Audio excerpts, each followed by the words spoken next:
안녕하십니까. 6월에 읽은 6권의 책.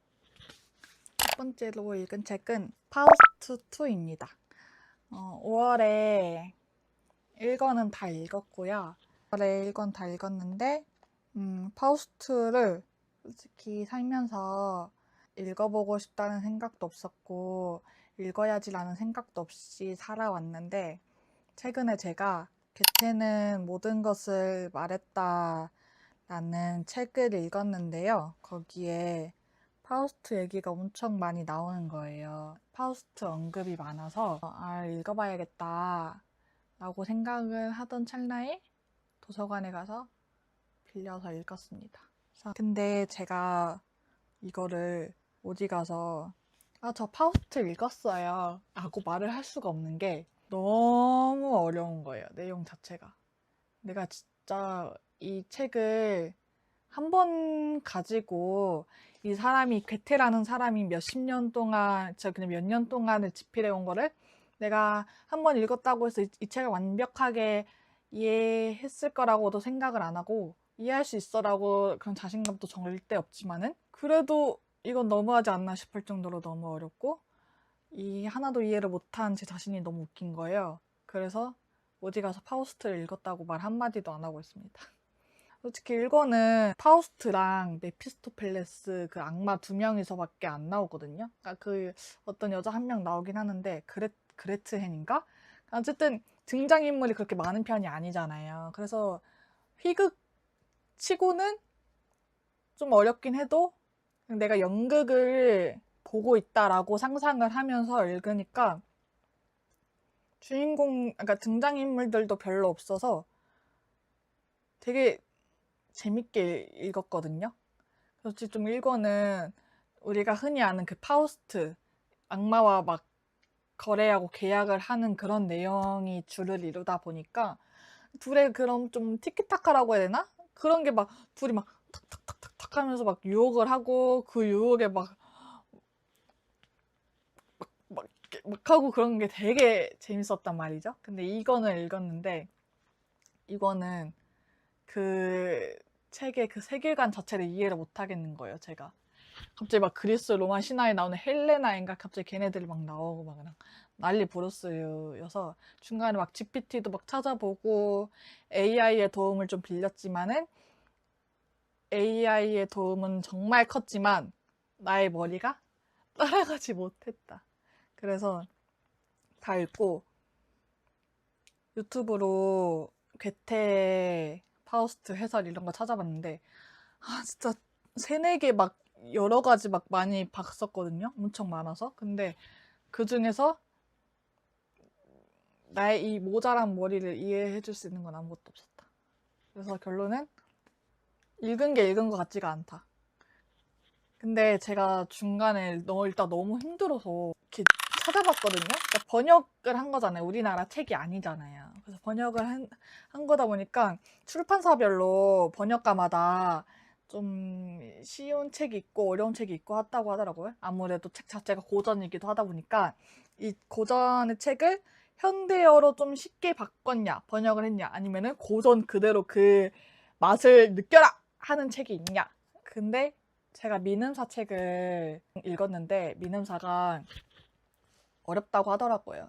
그 번역을 한 것 자체가. 그래서 고전 그대로 갖고 왔다 보니까 어렵다고 하고 이제 좀 쉬운 출판사는 열린 책들이 제일 무난하다고 하고 민음사랑 을류문화사. 을류문화사 진짜 어려운 것 같아요. 전에 한 재작년인가 2년 전에 괴테의 선택적 친화력을 을류문화사 걸로 읽었던 기억이 있거든요. 와, 근데 그때도 선택적 친화력이라는 뜻을 그 책을 읽었지만은 선택적 친화력이 뭐야? 선택적 친화력? 그때 그 뭐라 했지? 뭐 화학적 뭐 이런 거였는데 라고밖에 설명 못 하겠는 거예요. 그래서 그냥 내 기억에 남는 거는 그냥 거기 4명이 나오는데 4명이 그냥 막 서로 갑자기 막 둘이 원래 둘을 좋아했다가 갑자기 그 사이에 그 2명이 침투를 해가지고 결국에는 그 걔네들끼리 또 막 사랑에 빠지고 아무튼 그냥 총체적 난국인 고전 소설로밖에 기억이 안 나거든요. 그래서 그때도 엄청 되게 어려웠다고 느꼈던 책이었는데 을류문화사가 또 어렵다고 하더라고요. 그래서 처음이면은 그냥 열린 책들로 가보시고 열린 책들에서 우선 전체적인 그냥 내용 자체를 좀 파악을 하시고 거기서 조금 더 나는 깊게 들어가 보고 싶다 하면은 미는사 걸로 읽어보시길 추천합니다. 다음 두 번째는요. 여성 연쇄살인범의 초상이라는 걸 읽었는데요. 책은 소설은 아니고 그 여성 연쇄살인자들 있잖아요. 그 살인자들에 대해서 작가가 되게 유머러스하게 풀어낸 책이거든요. 그래서 14명의 여성 연쇄살인범들이 나와요. 기록을 남겨뒀던 그때부터 시작을 해서 여성 연쇄살인범들이 어떤 가정사를 이뤘고 어떻게 자라왔고 누구를 어떻게 죽였고 첫 번째 살인은 이거였고 마지막 살인은 이거고 감옥에선 또 어떻게 지냈고 마지막 죽음은 뭐였고 이러면서 가끔 잠 안 오면은 썸머 유튜버 분의 사건을 풀어주는 영상을 되게 자주 봤거든요. 그런 내용이에요. 초반에는 진짜 재밌었거든요. 잔인하기도 하고. 근데 거의 다 여성 연쇄 살인범들의 살인의 방식이 한 80%가 좀 다, 그러니까 이 책에서는 한 80%가 좀 독약으로, 비소로 살인을 한단 말이에요. 그래서 새로운 살인범의 이야기를 펼치면은 또 비소야? 또 비소야? 이랬는데 그래서 좀 중간 부분부터는 좀 재미가 없었어요.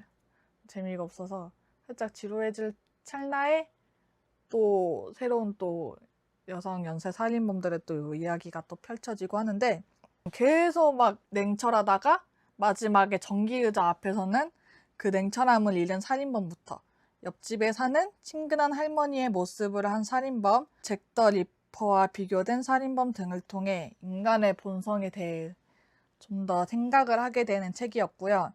또 작가의 생생한 조사와 탄탄한 구성 그리고 유머러스한 문체로 가득한 책이었어요.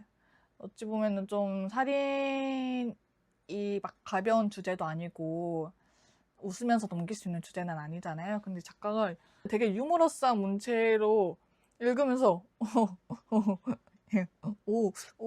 피식피식 하면서 웃으면서 봤던 책이었고 마지막에 작가의 말이라 해야 되나? 그쪽에 이제 이런 말이 있었어요. 작가가 이렇게 쓴 게 연쇄살인범 이야기를 즐기는 이유가 우리 모두에게 폭력적 판타지가 숨어 있어서 그 판타지가 자극되기 때문이라는 의견에 나는 동의하지 않는다.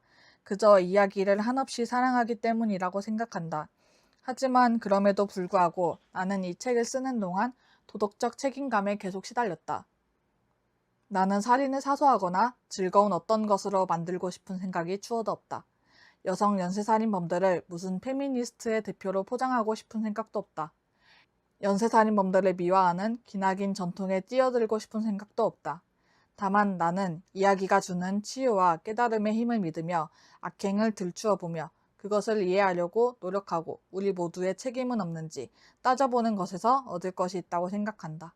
인간성의 어떤 면이 제거되어야 마땅할까? 이것은 두렵고도 아름다운 질문이다.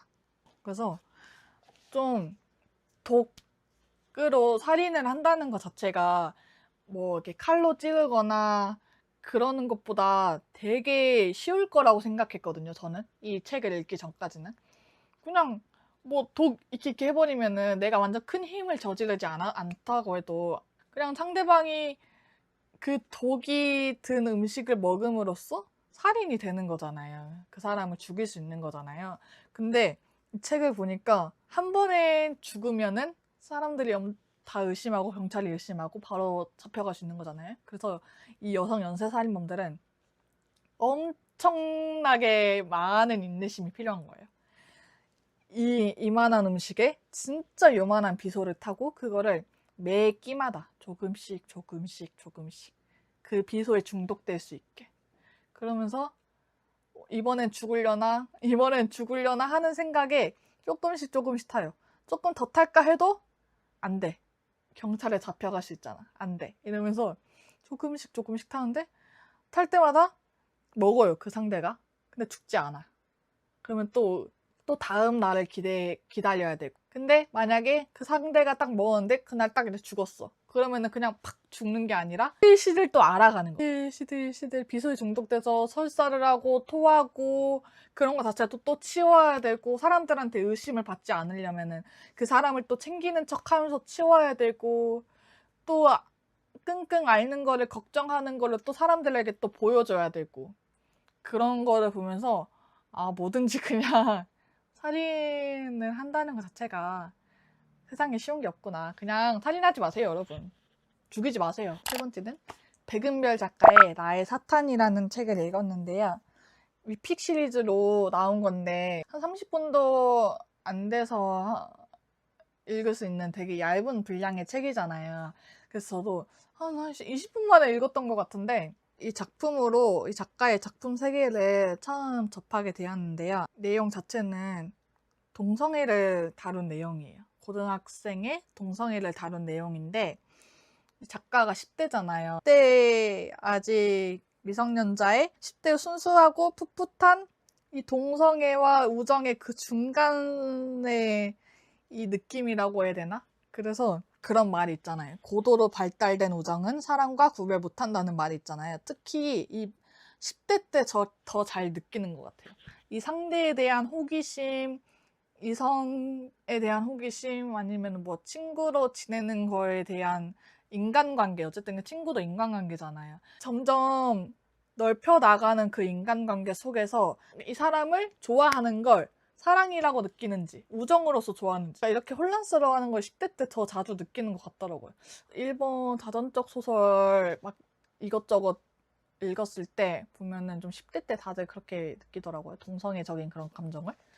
고등학생 때 한 연애는 연애로 막 잘 안 치는 이유가, 아무래도 그때는 아직 정신적으로 덜 성숙해서 이제 사람들이 에이 고등학생 때 한 연애는 연애가 아니지라고 이렇게 치잖아요. 그러다 보니 이 책에서 주인공이 나중에 20대가 되고 30대가 돼서 그때의 사랑을, 그러니까 자기는 이제 사랑이라고 생각하는 거죠. 그때 가서 생각했을 때 과연 사랑이라고 말할 수 있을까? 라는 의문이 들었달까요? 그래서 아무래도 단편이다 보니까 아쉬운 부분이 많았던 게, 그 둘의 이야기를 더 들어보고 싶은 거예요. 뭔가 개인적인 그 걔네들의 성격과 뭐 개인사, 그냥 이것저것 더 깊게 파고들고 싶은데 단편의 한계가 이제 뭔가 좀 더 궁금하다 했을 때 책이 딱 끝. 그래서 그러니까 재미없는 건 당연히 아닌데 그냥 이런 게 좀 아쉬운 부분이 좀 있었고, 그리고 좀 솔직히 말해서 오글거리는 부분이 많았다 할까요? 20대라서 그런가? 뭔가 10대에 이 책을 읽으면은 어떤 느낌이 들었을까라는 생각이 또 들어요. 저는 지금 20대잖아요. 20대에 10대가 쓴 10대의 사랑을 보는 것과 10대일 때 10대가 쓴 10대의 사랑을 보는 게 또 다르다 보니까, 내가 10대였을 때 이 책을 읽었으면은 뭔가 동경을 했으려나? 뭔가 사랑 자체를 모르겠어요. 그때는 이 작가가 나중에 더 성장을 해서 20대 때는 또 어떤 작품을 쓰게 될지 기대가 되는 책이었고, 다음 세 번째는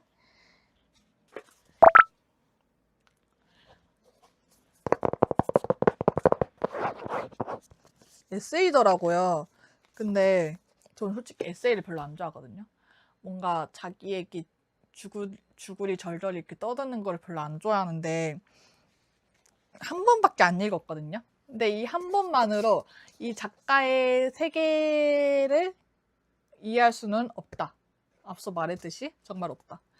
이제 제목이 결혼 에세이, 여름 에세이, 이렇게 두 개의 책이 이제 묶은 거거든요. 그래서 제목 결혼이라길래 나는 뭔가 결혼에 대한 이야기가 나오나 했는데 딱히 그런 것도 아니야. 엥? 이러고 읽었어. 여름. 여름에 뭔가 시원하고 뭔가 바다와 이런 게 있나? 딱히 그런 것도 아니야. 뭔가 이 표지만 보면 솔직히 뭔가 되게 막 청량하고 막 파도 이렇게 막 치고 막 해외 막 외국 막 바다 막 이런 데서 막 수영하고 그런 느낌인 것 같지만, 그런 느낌이 좀 아예 없는 건 아닌데 그렇게까지 많진 않다. 다음은 생식기입니다.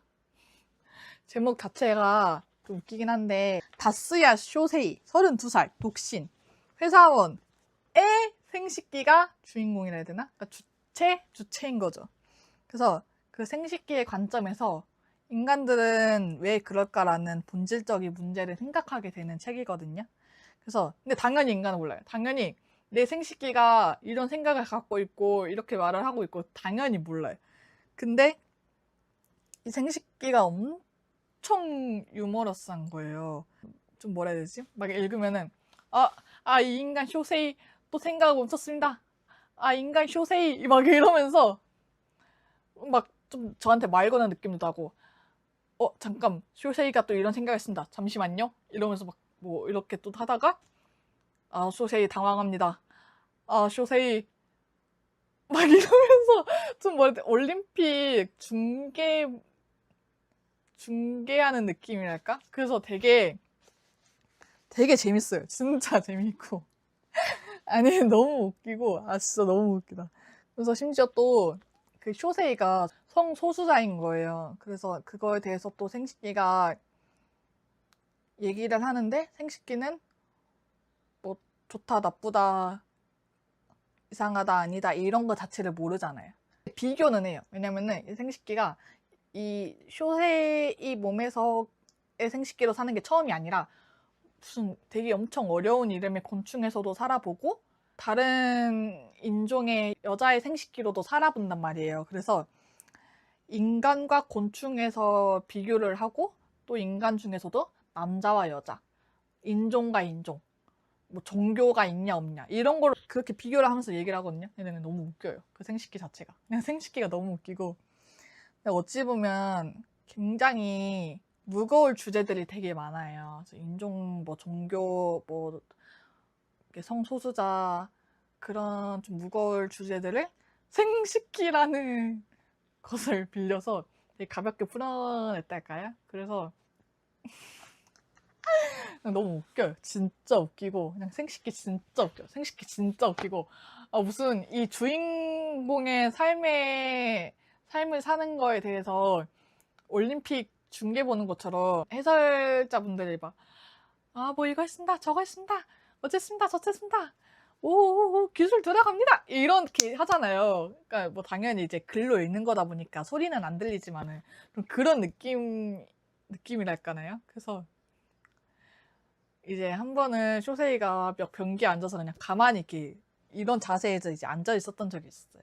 근데 그때 이제 생식기가 뭐라면은 언제까지 이러고 있을까요?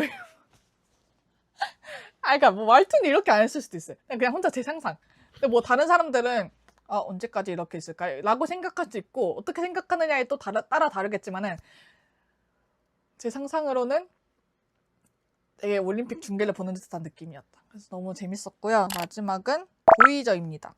이 작가의 첫 자전적 에세이인데 역사상 최악의 독재자인 피노체트 정권에 의해 아타카마 사막에서 비밀리에 처형된 희생자들의 이야기와 그 시대를 살아온 그 작가의 어머니의 이야기를 오가며 작가는 우리에게 그렇게 희생된 사람들을 그리고 우리의 역사를 잊지 말고 기억해야 된다고 말을 하는 책이에요. 그 사막에서 사람들이 처형이 됐잖아요. 그 처형된 사람들의 시신이라도 찾으려고 그 희생자들의 부모 아니면은 사랑하는 연인 뭐 배우자 그 사람들이 그 사막에 가서 막 이렇게 막 찾는 것도 막 나오고 근데 그 독재자가 그 시신들을 불태워 버린 적도 있고 아니면은 다른 데다 버린 적도 있다 보니까 그곳에 가서 멀쩡한 시신을 찾는다는 것 자체가 되게 불가능하거든요. 근데 그 사람들은 시신을 못 찾아도 된다. 그냥 그 사람의 흔적이라는 것만이라도 찾고 싶다. 편히 보내주고 싶다. 라면서 그 사막을 막 엄청 막 몇십 년이 지난 지금도 아직도 그냥 찾고 있는 분들도 있다고 하더라고요. 그래서 추천의 말에서 때론 무력감이 든다. 권력을 둘러싸고 거듭되는 정치의 소용돌이와 모든 것을 돈의 논리로 치환하는 자본주의의 급속한 속도 속에서 기억은 점점 수행하기 어려운 과제가 되어간다고 여기는 한국 독자들에게 페르난데스가 전하는 칠레의 현실은 바로 내 일처럼 생생할 것이다. 그러나 그럼에도 불구하고 바로 이럴 때 문학이 하는 일에 대해서도 한국 독자들은 잘 알고 있다. 2024년 노벨 문학상 수상자인 한강 작가는 공교롭게도 비상계엄 선포 직후 열린 시상식에서 자신의 소설의 기저에 과거가 현재를 도울 수 있는가, 죽은 자가 산자를 구할 수 있는가라는 질문이 있다고 밝혔고, 그 질문은 돌림 노래처럼 주문처럼 불리며 혼란 속 시민들을 이끄는 별빛의 역할을 했다. 과거로 현재를 비추는 문학은 단지 받아쓰기가 아니며 장구한 역사의 계주 속 현 세대가 소중히 물려받아 물려줄 것들, 자취를 더듬어 겨우 진 것들, 가장 마지막까지 남을 만한 것들, 결국 인간을 인간으로 만드는 것에 관한 질문과 제안들의 아카이브다. 그러므로 우리는 멀지만 나란한 평행 우주 칠레로부터. 나 이거 이 말 읽으면서 그치. 어쨌든 다른 나라의 역사잖아 라고 생각을 하면 안 되고, 우리나라 또 겪었던 그때 그 일을 잊지 말고 기억해야 되는 일이라고 생각합니다. 그래서 정말 작가는 모든 것은 다른 생각에서 비롯됐다, 다르게 생각했다는 이유로 죽은 것이다.